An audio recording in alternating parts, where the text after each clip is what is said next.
Timnas Indonesia kini benar-benar makin sering mendapatkan sorotan media internasional. Sesuatu yang pastinya cukup bagus bagi perkembangan tim Garuda.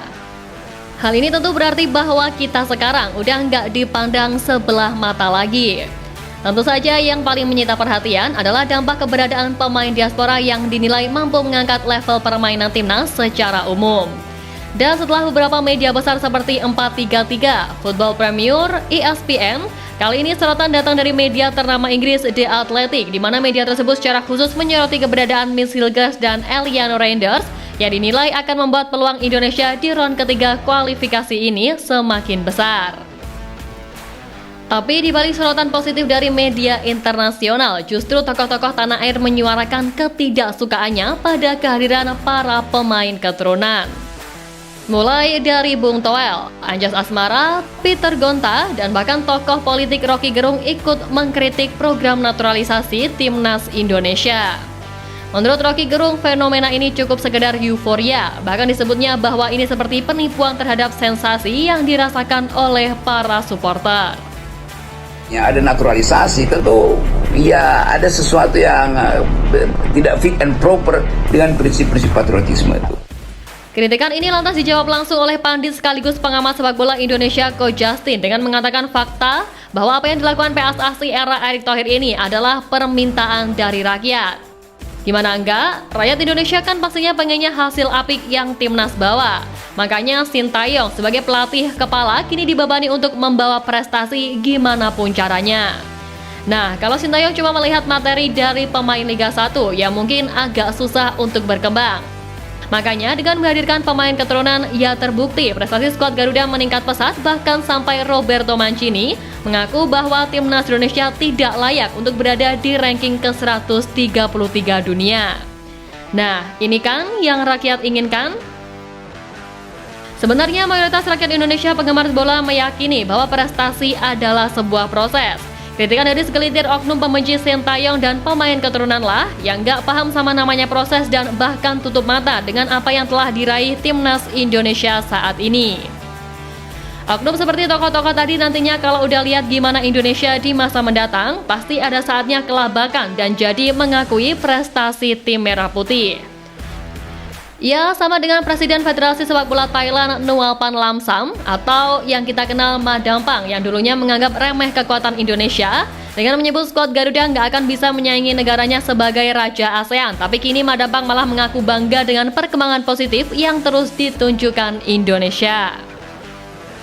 I'm so proud, to have Indonesia to fight to qualify to World Cup in the third round. Selain merasa bangga dengan timnas Indonesia, Ma Dampang juga menyampaikan keinginannya untuk menjalin kerjasama dengan Indonesia di berbagai bidang. Pada pertemuannya dengan Ketum PSSI pada Rabu 2 Oktober kemarin, Ma Dampang mengaku terkesan dengan langkah Erick Thohir dalam mentransformasi sepak bola Indonesia hingga mampu menembus ronde ketiga kualifikasi Piala Dunia 2026.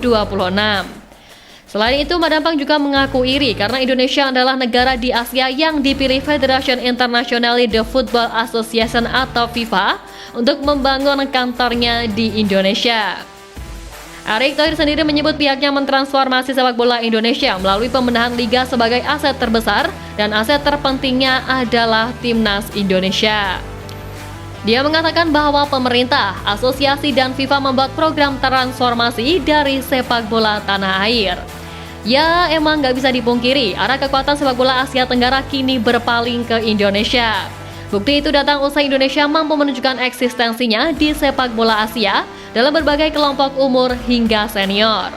Di kelompok umur, Indonesia baru saja lolos ke Piala Asia U20 2025 yang akan berlangsung di Tiongkok. Sebelumnya, Indonesia juga menjadi satu-satunya negara ASEAN yang tampil di ronde ketiga kualifikasi Piala Dunia 2026. Terlebih, kehadiran dua pemain top Miss Hilgers dan Eliano Reinders dipastikan bakal jadi tumpuan baru timnas Indonesia untuk bisa menjebol gawang lawan di lanjutan babak ketiga ini. Terkhusus Eliano yang secara statistik pemain berusia 23 tahun tersebut terbilang sangat tajam di kompetisi Eropa. Melansir dari laman Transfer Market diketahui bahwa Eliano Reinders mampu mencetak 6 gol serta 5 assist dari total 89 pertandingan di kasta teratas Liga Belanda. Musim lalu, adik kandung dari bintang AC Milan dan penggawa timnas Belanda Tijani Reinders ini sukses tampil memukau buat PSV Zwolle dengan torehan 3 gol dari 33 laga.